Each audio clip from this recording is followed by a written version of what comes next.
Yes students, welcome to Bansal academy. हाँ जी, जैसे आप जानते हैं सभी टीजीटी चंडीगढ़ की वैकेंसीज आउट हो चुकी हैं।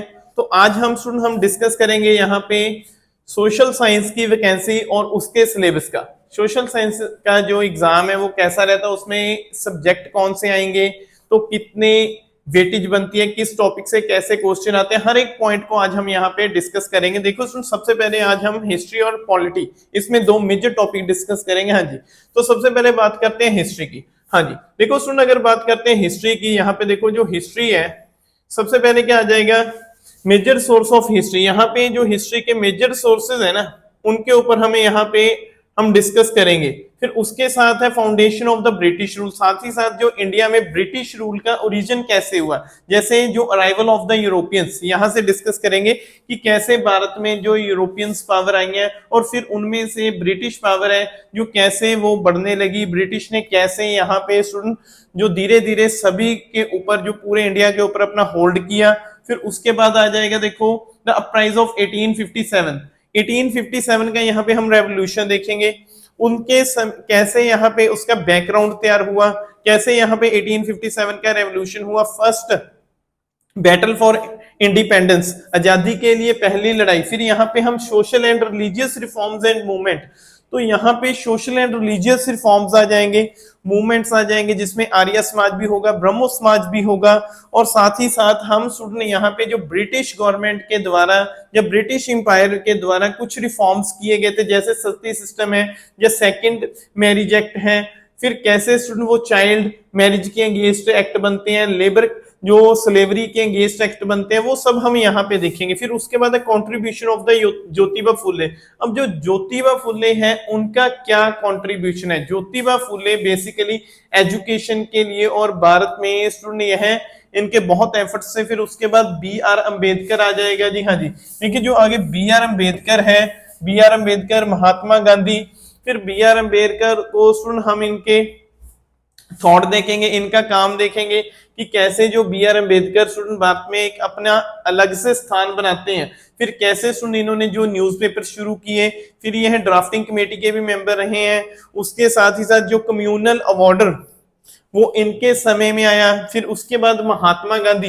अब सुन, यहाँ पे जो महात्मा गांधी है ना, बेसिकली तो अब यहाँ पे पूरी हिस्ट्री आ जाएगी, before the Gandhi and after the Gandhi. अब यहाँ पे गांधी का कंट्रीब्यूशन 1915 से लेकर 1948 तक महात्मा गांधी इंडिया के पॉलिटिक्स में हर एक पॉइंट के साथ जुड़े हुए हैं, जिसको हम गांधी एरा बोलते हैं। तो यहाँ पे सुन, हम फ्रीडम के लिए स्ट्रगल करते हैं, तो फिर साथ ही साथ महात्मा गांधी के आइडियाज आ जाएंगे, उनके थॉट्स आ जाएंगे।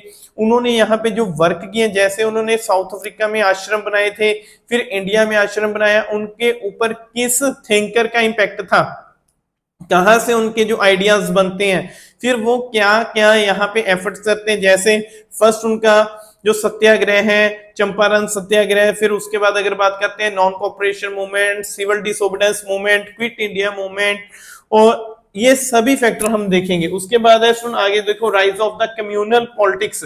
अब जो कम्युनल पॉलिटिक्स है ना, अब इसकी शुरुआत बेसिकली स्टूडेंट जो 1909 का एक्ट है ना, उसके साथ भारत में इसकी शुरुआत हुई थी। कि कैसे फिर स्टूडेंट यहाँ पे देखो 1909 के एक्ट के जरिए भारत में first time right to vote दिया गया।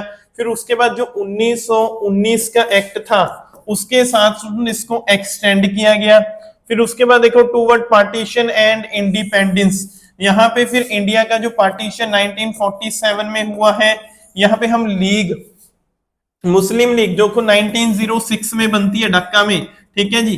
फिर मुस्लिम लीग का को डिटेल में देखेंगे।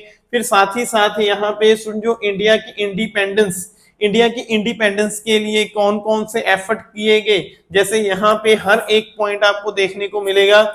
फिर उसके बाद है स्टूडेंट यहाँ पे 1947 से लेकर 64 तक कैसे डेवलपमेंट हुई। अब यहाँ पे हमारी उस समय फॉरेन पॉलिसी क्या थी, हमारा यहाँ पे स्टूडेंट हमने इकोनॉमी में ग्रोथ कैसे हुई, कैसे यहाँ पे सुन हम धीरे धीरे ग्रो करते हैं, वो सब यहाँ पे हम देखेंगे।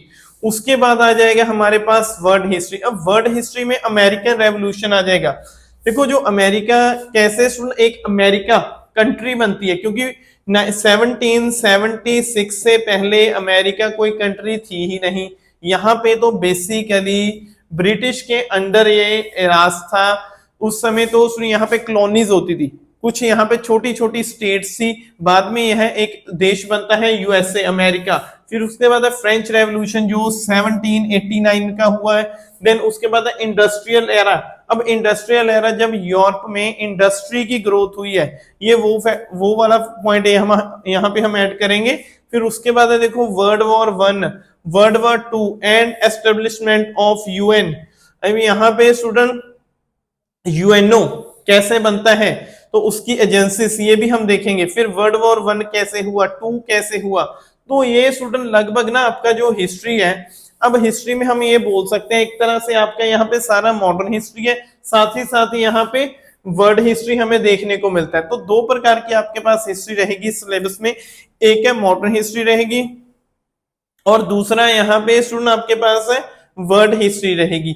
तो यहाँ पे जो स्टूडेंट हमारे पास एशियंट हिस्ट्री है, जहाँ मेडिवल हिस्ट्री है, उसका कहीं पे कोई यहाँ पे स्टूडेंट उसके विषय में कोई बात नहीं की। तो हम मेजर दो हिस्ट्री के ऊपर यहाँ पे मेन फोकस करेंगे, एक मॉडर्न हिस्ट्री और दूसरा वर्ल्ड हिस्ट्री। हाँ जी।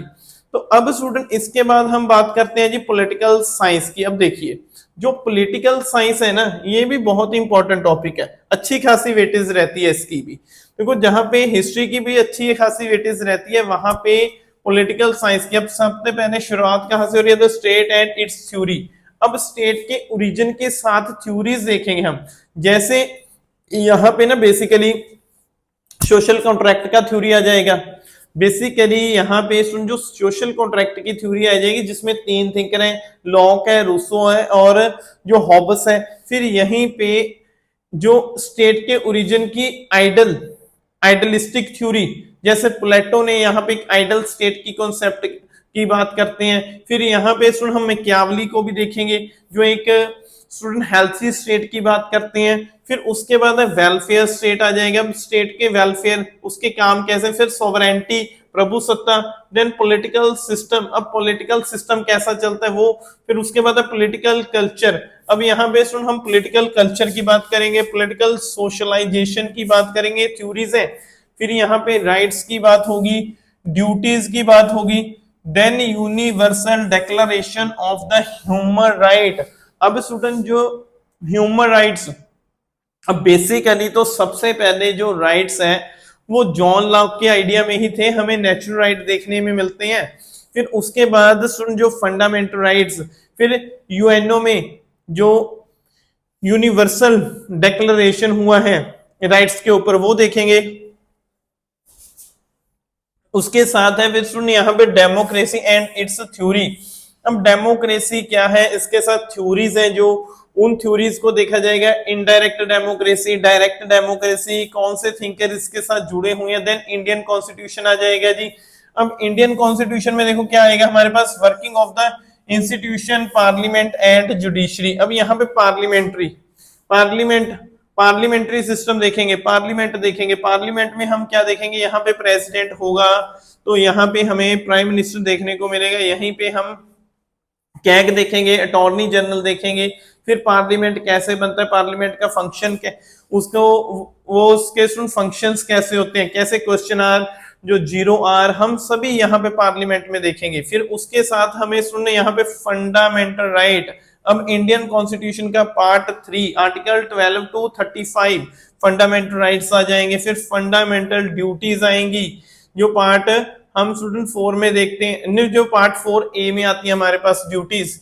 फिर इसके साथ ही DPSP, directive principle of state policy, part 4 article 36 से लेकर 51 तक।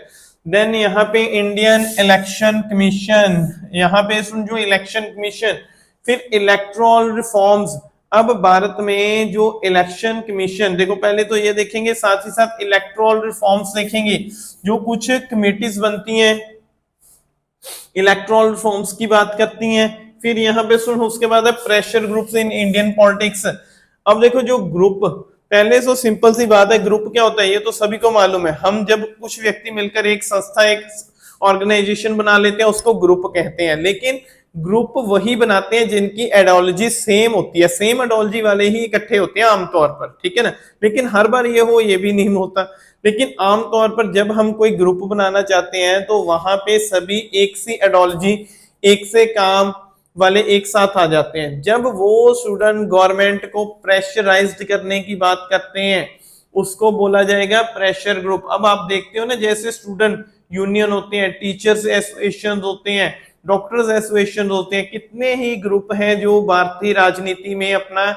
जो एक अच्छा खासा इंपैक्ट रखते हैं। फिर उसके बाद emerging trend in Indian politics, तो यहाँ पे सुन जो कुछ नए सब्जेक्ट हमें देखते हैं कि अब कैसे यहाँ पे नए फीचर्स ऐड हुए। जैसे अब देखो समय के साथ सुन, अब जो पहले इंडिया में 1947 के बाद अगर हम बात करते हैं इंडिया में स्टूडेंट 2025 तक कितने ही पॉइंट चेंज हुए हैं। अब यहाँ पे कोलिशन गवर्नमेंट बनने लगी है, जैसे एनडीए, यूपीए, इंडिया अलायंस, सभी वो देखने को मिलेंगे। फिर इंडियन फॉरेन पॉलिसी, अब भारत की जो विदेश नीति है, फॉरेन पॉलिसी, इसकी शुरुआत कैसे हुई, कहां से हुई, आर्टिकल 51 के अंदर आती है ना डीपीएसपी में फॉरेन पॉलिसी, वो सारा कुछ यहाँ पे आएगा।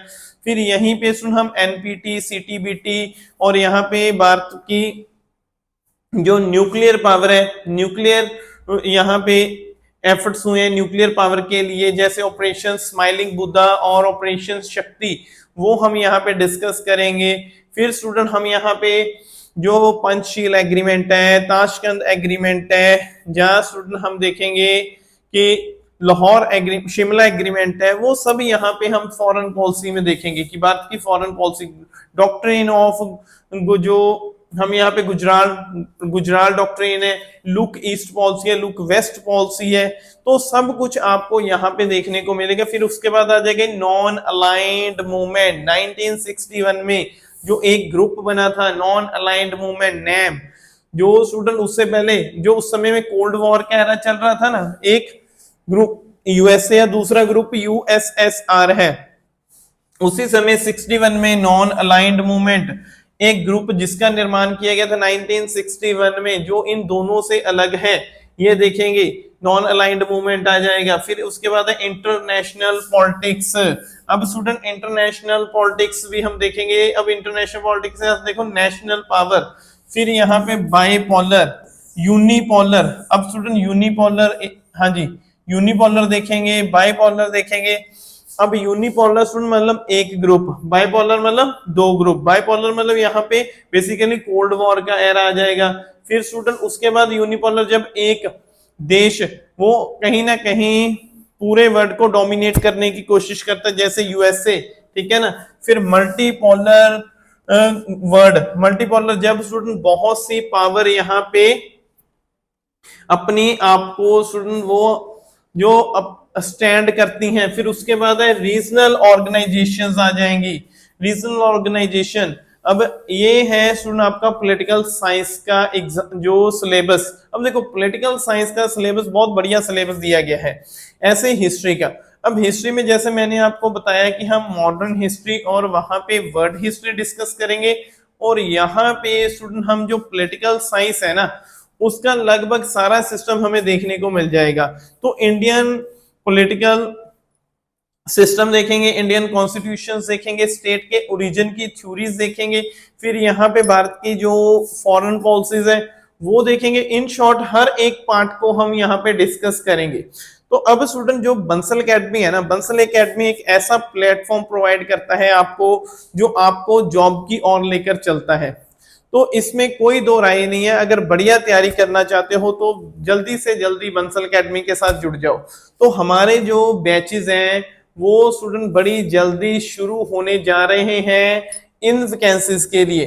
तो अगर पोस्ट में स्टूडेंट आना चाहते हो, वैकेंसी जो लेना चाहते हो, जॉब चाहते हो, तो क्या देख रहे हो, तो जल्दी से जल्दी जुड़ जाइए बंसल एकेडमी के साथ। यहाँ पे स्टूडेंट आपको हर एक जो बात का आपका ध्यान रखा जाएगा, आपको बढ़िया प्रिपरेशन कराई जाएगी, आपको नोट्स जो प्रोवाइड करेंगे, आपका एग्जाम जो एग्जाम तक कैसे आपको प्रिपरेशन आपकी होगी, हर एक पॉइंट यहाँ पे हम डिस्कस करेंगे।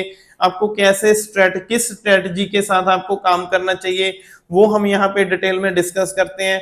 तो हर एक पॉइंट स्टूडेंट आपको जो एग्जाम क्लियर करने में आपकी मदद करता है वो सब मिलेगा। इन शॉर्ट यही कहना चाहता हूं। तो जल्दी से जल्दी जुड़िए बंसल एकेडमी के साथ। यह एक आपका अपना प्लेटफॉर्म है, एक फ्रेंडली, आपको एक बढ़िया इन्वायरमेंट प्रोवाइड करता है स्टडी करने के लिए। तो स्टूडेंट देखो, रिसोर्सेज बहुत होते हैं, लेकिन अच्छा स्टूडेंट वही है जो अच्छे डायरेक्शन में काम करे। तो बंसल एकेडमी के साथ जुड़िए और अपनी जॉब पक्की कीजिए। Thank you students.